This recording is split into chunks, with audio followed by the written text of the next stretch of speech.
The restaurant was loud in that careless end of the night way, glasses clinking, chairs scraping, people talking over one another as if nothing bad could ever happen here.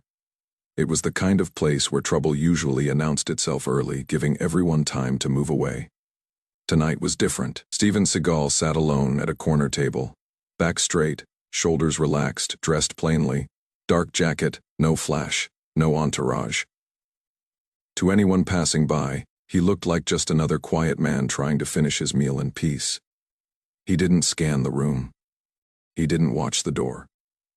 He didn't look like someone who needed to. The door swung open and a group of men walked in together.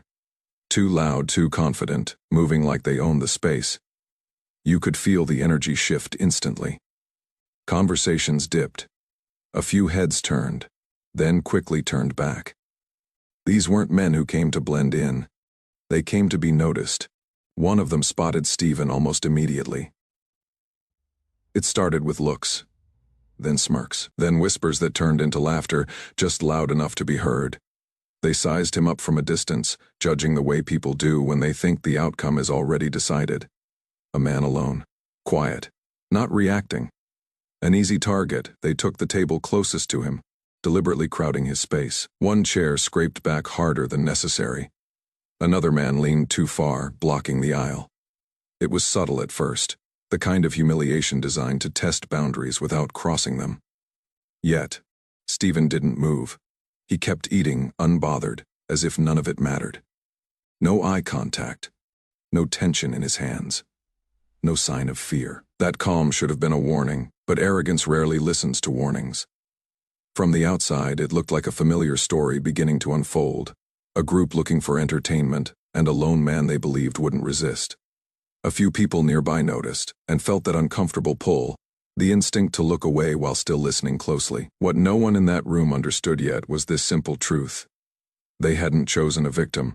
They had chosen the wrong man, on the wrong day. And the moment they decided to turn humiliation into action, everything was about to change at first. It was nothing more than noise, loud laughter, exaggerated movements. The kind of behavior meant to dominate a room without saying a word. One of the men leaned back in his chair, tilting it just enough to block the narrow path beside Stephen's table. Another casually kicked his foot out, bumping the leg of Stephen's chair as if by accident. "Oops," the man said, not even pretending to sound sorry. A few heads turned. Someone near the bar paused mid-sentence. This was no longer coincidence, it was theater. The kind of performance meant to test how much disrespect a person would swallow before reacting. Stephen slowly set his fork down, not sharply, not defensively, just deliberately. He adjusted the napkin on his lap and took a sip of water, his movements unhurried, almost indifferent. That calm only seemed to encourage them. One of the gangsters laughed louder than before. "Man, you always sit this stiff," he said, stretching his arms wide. "You look uncomfortable. Like you don't belong here." Another chimed in, eyes scanning Stephen from head to toe. "Probably waiting for someone," he added. "Or maybe he just likes eating alone." Their laughter came easy. They were feeding off one another, building momentum. This wasn't about Stephen personally, not yet. It was about control, about proving, in front of strangers who held power in this space. Stephen said nothing. That silence confused them. Most people reacted quickly, anger, fear, excuses. Silence forced them to work harder. One of the men leaned closer, invading Stephen's personal space, close enough that others could see it clearly now. "Hey," he said, snapping his fingers once, right near Stephen's face. "You hear me?" Stephen slowly raised his eyes. Not sharply, not challengingly. Just enough to acknowledge the presence in front of him. His expression didn't change. No anger, no submission, just awareness. The man froze for half a second. It was barely noticeable, but it was there. Then he scoffed and turned to his friends. "Look at this guy," he said. "Thinks he's tough because he can stare." A chair scraped loudly as another gangster stood up and deliberately bumped into Stephen's shoulder while pretending to pass by. This time it was unmistakable. A few people nearby stiffened in their seats. Phones shifted subtly in hands. Not raised yet, but ready. Stephen's body moved just slightly with the impact, absorbing it without resistance. He didn't spill his drink. He didn't even look annoyed. He simply adjusted his posture and went back to sitting still. That was when the mood began to change. What had started as mockery was turning into frustration. They wanted embarrassment. They wanted fear. They wanted a reaction they could laugh at. Instead, they were getting something they couldn't read. And people don't like what they can't read. One of the gangsters lowered his voice, but not enough. "What's wrong with this guy?" he muttered. "Is he stupid, or is he pretending?" Stephen finally spoke, but barely above a calm conversational tone. "Gentlemen," he said without looking at any one of them in particular, "I'm just here to eat." The words were simple, polite, almost reasonable. For a moment the table went quiet, then laughter exploded again. Louder, harsher, more forced than before. The leader shook his head. "Hear that?" he said. "He's just here to eat." He leaned forward, planting both hands on Stephen's table looming over him. "You picked the wrong place for that." Still, Stephen didn't rise, didn't flinch, didn't match the aggression. And that's when the humiliation crossed from verbal to intentional. "Before this goes any further, tell me, what city and country are you watching this from?" And honestly, if I were sitting a few tables away, watching this unfold, I'd be thinking, this man is being disrespected openly. But the way he's staying calm, that doesn't feel like weakness. It feels like someone who knows exactly when things are about to change. Now you tell me, if you were there, what would be going through your mind? Back at the table, the gangsters mistook that calm for surrender. They didn't realize they were no longer in control of the moment. They were simply pushing it closer to a line they wouldn't be able to step back from. The laughter didn't stop, but it changed. It lost its ease and picked up an edge, like something forced to keep moving forward. Because turning back would mean admitting uncertainty. One of the men cracked his knuckles slowly, deliberately, the sound sharp in the growing quiet of the room. Another leaned back in his chair and watched Stephen the way predators watch something they haven't decided to attack yet. They wanted him to break. The leader tilted his head and studied Stephen more closely now. "You don't talk much," he said. "Most people say something by now." Stephen didn't answer right away. He finished his sip of water and set the glass down carefully, aligning it with the edge of the table. Only then did he look up, his voice steady, controlled. "There's nothing to say," he replied. "This doesn't need to go anywhere." The words were calm, but they landed heavier than shouting would have. A few people nearby shifted in their seats. Someone at the bar stopped pretending not to listen. The gangsters exchanged quick looks.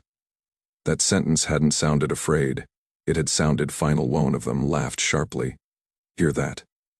he said to the others. "He thinks he's in charge of how this goes." The leader stood up fully now, pushing his chair back with a loud scrape. He stepped closer, close enough that his shadow fell across the table. "You don't get to decide that," he said. "We do." Stephen remained seated, but something about him had changed. Not visibly, not in a way most people would notice. His posture was still relaxed, but there was a quiet readiness there now, like a door that had been closed and calmly locked. Another gangster circled behind him, deliberately slow, testing whether Stephen would turn to track him. He didn't. That unnerved them. "Look at him," one of them muttered. "He's acting like he's not even aware." Stephen spoke again softly. "I am aware." The words were simple, but the timing was perfect. The man behind him stopped walking. For a moment, the room felt suspended, like everyone was holding the same breath. Even the music playing overhead seemed too loud now.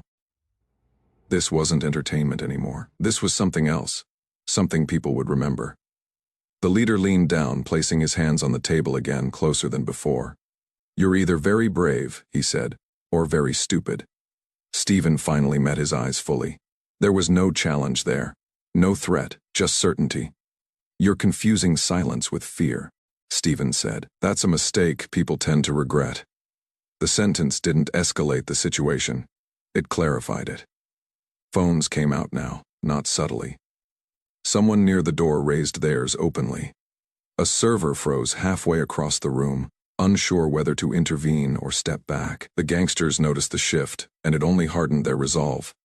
Backing down now would mean losing face. One of them reached out and grabbed the back of Stephen's chair, giving it a sharp tug. Not enough to pull him down, just enough to provoke.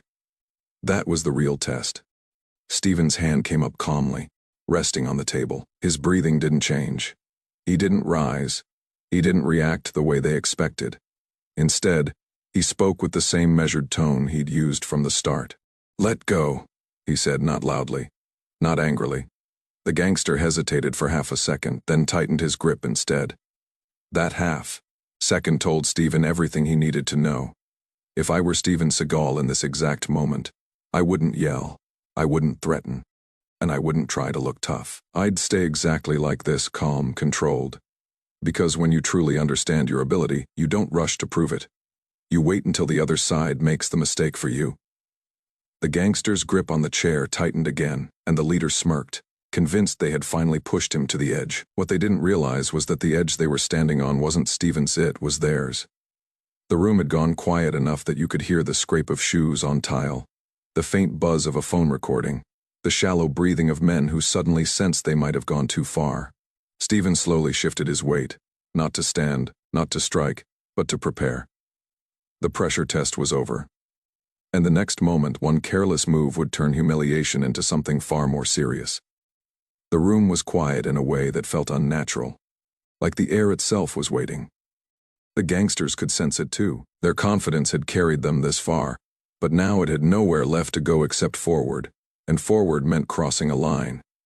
The leader straightened up slowly, eyes flicking toward the phones, now clearly recording. He didn't like that. Losing control of the narrative bothered him more than Stephen's calm ever had. He forced a grin and raised his voice, trying to reclaim the moment. "Relax," he said to the room, spreading his hands as if he were the reasonable one. "We're just talking." But his hand drifted back toward Stephen's shoulder as he spoke, resting there a little too firmly, a little too possessively. It wasn't an attack. It was worse. It was a claim. Stephen glanced down at the hand, then back up at the leader. His voice was steady, almost gentle. "Take your hand off me." That should have ended it. The leader laughed instead. "Or what?" The question hung in the air. It wasn't loud. It didn't need to be. Everyone felt it. The man behind Stephen shifted his feet, adjusting his stance without realizing why. Another gangster clenched his jaw, suddenly aware of how close he was standing. Stephen didn't answer the question. He simply reached up and calmly removed the hand from his shoulder, placing it back on the table between them. Not aggressively, not forcefully, just deliberately. That small action did more than shouting ever could have. The leader's smile faltered. For the first time, irritation flickered into something else, something closer to anger. He stepped back half a pace, then forward again, overcorrecting, refusing to lose ground. "You don't touch me," he snapped. Stephen looked at him evenly. "Then don't touch me." It was the last warning, whether they understood it or not. One of the gangsters, younger than the others and eager to prove himself, made the mistake of filling the silence. "What, you gonna do something?" he said, stepping in too close. "You think you scare us." He reached out suddenly, not a punch, not a shove, but a grab. His hand clamped around Stephen's wrist, tight and confident, as if the outcome were already decided. The effect was immediate. The room seemed to lean in. Someone near the door gasped quietly. A phone camera adjusted focus. This was no longer intimidation. This was physical restraint. Stephen didn't jerk his arm away. He didn't tense. He simply looked down at the hand gripping him, his expression unchanged. For half a second, nothing happened. Then Stephen exhaled slowly. It wasn't dramatic. It wasn't loud, but it was deliberate, like a switch being flipped. He shifted his feet under the table. Not standing yet. Just repositioning. His posture changed in a way most people wouldn't consciously notice, but fighters would. His center of gravity lowered. His shoulders aligned. His body stopped being passive. The gangster holding his wrist felt it immediately. His grip tightened instinctively, not out of dominance but uncertainty. "What are you doing?" he muttered. Stephen finally spoke to him directly, his voice low enough that only those closest could hear. "Let go," he said again. This time, it wasn't a request. The leader noticed the change now. He raised a hand slightly, unsure whether to escalate or pull back. caught between ego and instinct. The crowd was fully engaged, no one pretending anymore. This moment would decide everything. The gangster didn't let go. Instead, he pulled. It was a sharp, reflexive movement meant to unbalance Stephen, to drag him up or force a reaction. A small action, a careless one. And that was the fatal mistake. Stephen's body moved at last, but not in anger, not in panic. It moved with precision. His wrist rotated just enough to break the grip without force, his elbow aligning naturally as his weight shifted forward. He was still seated, but every person in the room could feel it now. This wasn't about humiliation anymore. This wasn't about proving anything. This was a situation that had crossed into a space where Seagal was no longer choosing restraint. He was choosing timing. The gangster stumbled half a step forward, surprised, his balance suddenly not where he thought it was. His eyes widened, not in pain, but in realization. The leader opened his mouth to shout something, anything, but no sound came out. Stephen rose slowly from his chair. Not rushed, not aggressive, calm, controlled. And in that exact moment, everyone understood the truth they should have seen from the beginning.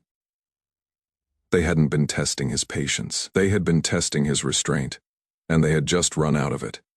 Stephen stood fully now, his height and presence changing the energy of the room instantly. It wasn't intimidation in the traditional sense.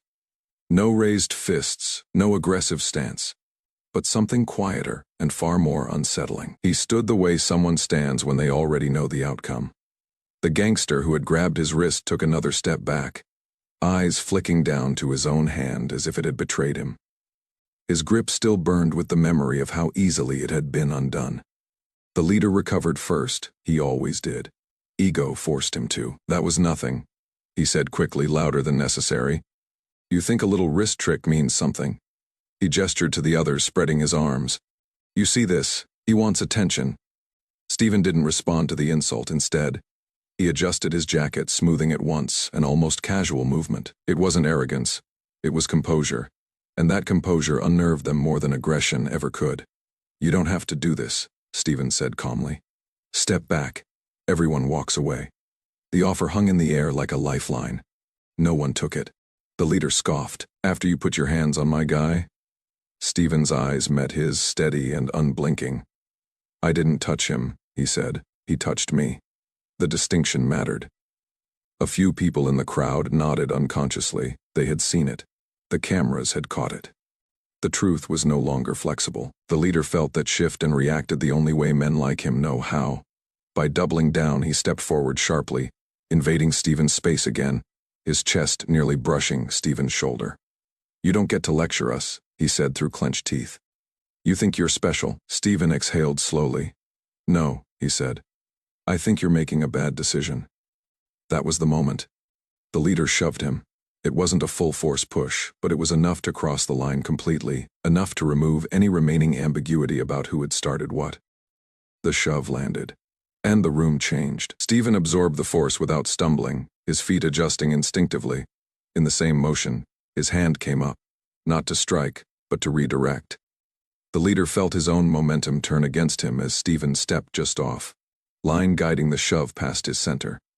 It happened fast, but not chaotically. Stephen's forearm pressed lightly against the leader's elbow, locking it at an angle that froze him mid-motion. Pain flared instantly, not sharp, but deep and alarming. The leader sucked in a breath, his confident posture collapsing into tension. Ina, Stephen said quietly, close enough that only the leader could hear. The word wasn't shouted. It didn't need to be. The other gangsters reacted all at once, stepping forward. Chairs scraping, adrenaline surging. The room erupted into noise, shouts, gasps, phones shaking, as people tried to keep recording, but Stephen didn't escalate. That was the most frightening part. He held the leader exactly where he was, controlling him without striking, without slamming him to the ground, without spectacle, just control, just proof. The leader's face twisted, not just from discomfort, but from humiliation. He had pushed. He had tried to dominate, and now he couldn't even straighten his arm. Back up, Stephen said calmly to the others, his eyes never leaving the man he held. This ends now. One of the gangsters hesitated, then another. They saw it, the precision, the lack of wasted motion, the absence of panic. This wasn't luck. This wasn't bravado. This was skill. One of them raised his hand slightly. "Let him go," he said to Stephen, his voice less certain than before. Stephen shook his head once, "Not until he understands." He leaned in just enough for the leader to hear his next words clearly. "You wanted to humiliate me," Stephen said. "Instead, you exposed yourself." The leader swallowed hard. The cameras were everywhere now. The crowd had formed a wide circle, instinctively giving space, sensing the gravity of what they were witnessing. Stephen slowly released the pressure, stepping back deliberately. The leader staggered a half step, catching himself, rubbing his arm, eyes wide with shock and disbelief. Stephen didn't pursue, he didn't posture. He simply stood there, calm as ever. As the truth settled over the room, this wasn't a fight. It was a lesson, and everyone, especially the men who had started it, had just learned it the hard way. The leader backed away, rubbing his arm, trying to laugh off what had just happened. The sound came out wrong, thin, forced, and unconvincing. His men watched him closely now, not with the same confidence as before, but with uncertainty. The hierarchy they had walked in with was cracking. Stephen remained where he was, hands relaxed at his sides, breathing steady. He hadn't chased, he hadn't threatened. He hadn't even raised his voice. That restraint spoke louder than any display of dominance. "Everyone needs to relax," the leader said, glancing at the phone still pointed in his direction. This got out of hand. Out of hand, the phrase landed badly. A few people in the crowd exchanged looks. They knew who had escalated it. The footage would show that clearly. A sudden voice cut through the tension. "That's Steven Seagal." It came from the back of the room, hesitant at first, then louder as the realization spread. "Yeah, Steven Seagal, the actor, the martial artist." Whispers rippled outward, growing with each repetition. Heads turned. Phones adjusted angles. Some people leaned forward. Others stepped back, as if space itself needed to be recalibrated around that name. One of the gangsters frowned. "What?" The leader's eyes narrowed. "What are you talking about?" Another bystander spoke up, more confident now. "He's been doing martial arts longer than you've been alive." The color drained slowly from the leader's face, not all at once, but in stages as understanding replaced denial. He looked at Stephen again, really looked this time. The calm posture, the controlled movements, the absence of ego. It all made sense now. Stephen didn't confirm it. He didn't deny it. He didn't need to. A uniformed security officer pushed through the crowd, alerted by the noise and the number of phones out. He stopped short when he saw Stephen. "Sir," the officer said, his tone instantly respectful. "Is everything all right here?" That single sentence shifted the balance completely. The leader opened his mouth to speak, then closed it again. His story no longer mattered. The power he'd been wielding minutes earlier had evaporated. Stephen nodded once. "It was close," he said evenly. "But it's finished." The officer looked at the leader and his group. "I'm going to need you all to step back," he said firmly. For the first time, they complied without argument. The crowd murmured, the tension dissolving into something closer to awe. Stephen had been surrounded, pushed, grabbed, and he had turned the entire situation without throwing a single punch. The leader tried to salvage some dignity. "We didn't know who he was," he muttered. Stephen turned to him calmly. "That shouldn't matter," he said. The words landed harder than any strike. "If I were in Steven Seagal's position right now, I wouldn't brag. I wouldn't demand apologies. I'd do exactly what he did. Let my actions speak, then step back. Because real confidence doesn't need applause." The leader avoided Stephen's eyes as security began escorting his group toward the exit. The room watched them go, the power dynamic fully reversed. Moments earlier, they had owned the space. Now, they were just another group being told to leave. Stephen picked up his glass of water again and took a slow sip, as if nothing unusual had happened. That simple act drew quiet laughter from the crowd. Not mocking laughter, but release. The tension was gone. A few people approached him cautiously, offering nods of respect rather than words. Stephen acknowledged them politely but didn't linger. He wasn't interested in being the center of attention. As he turned to leave, Someone asked, "Mr. Seagal, how did you stay so calm?" Stephen paused, considering the question. Then he answered without drama.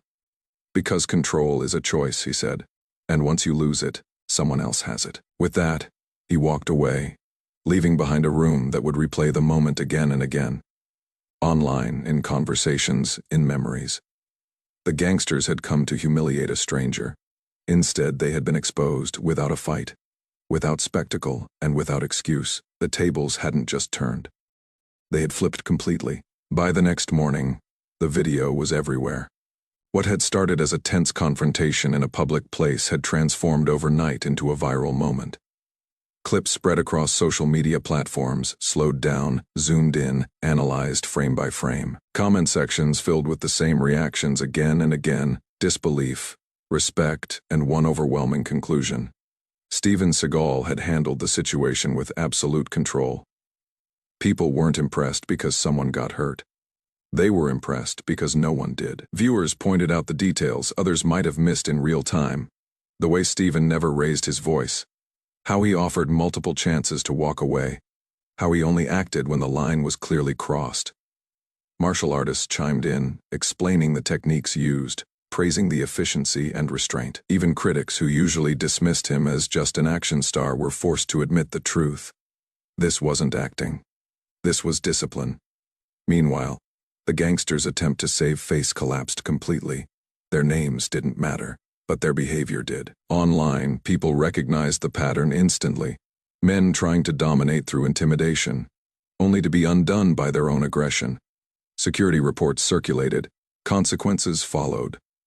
Quietly, without drama, just as the incident itself had ended.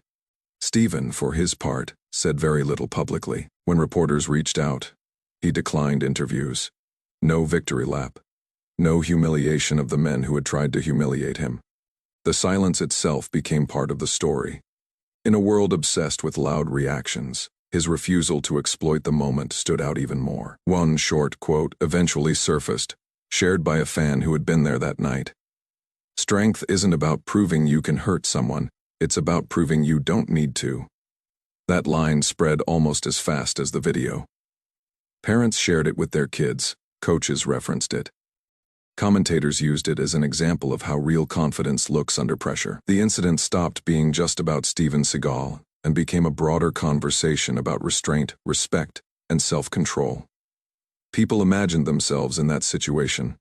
Some admitted they would have lost their temper. Others said they would have walked away. Many realized, watching it back, how rare it is to see someone stay grounded when provoked so deliberately. And that was the real impact, not the technique, not the reversal. Not even the humiliation. The lesson Steven had been tested, not physically but mentally. His reputation, his ego, his patience had all been pushed. And instead of reacting, he responded. Instead of escalating, he waited. Instead of seeking dominance, he chose dignity. That choice changed everything. The crowd that night didn't cheer because someone won a fight. They reacted because they had witnessed something far less common: quiet authority in action. As the viral wave continued, one comment kept rising to the top, liked and shared thousands of times. This is what real strength looks like. If this story showed you the power of self-control over ego, the strength of discipline over violence, and why true fighters don't need to prove themselves, then make your voice heard. Type "respect" in the comments if you believe calm strength is the real power. Subscribe to this channel for more intense story-driven moments where arrogance meets consequences. And share this video with someone who thinks strength is about intimidation, because this story proves it's about control. Some men look for fights. Legends wait until the moment proves who they really are.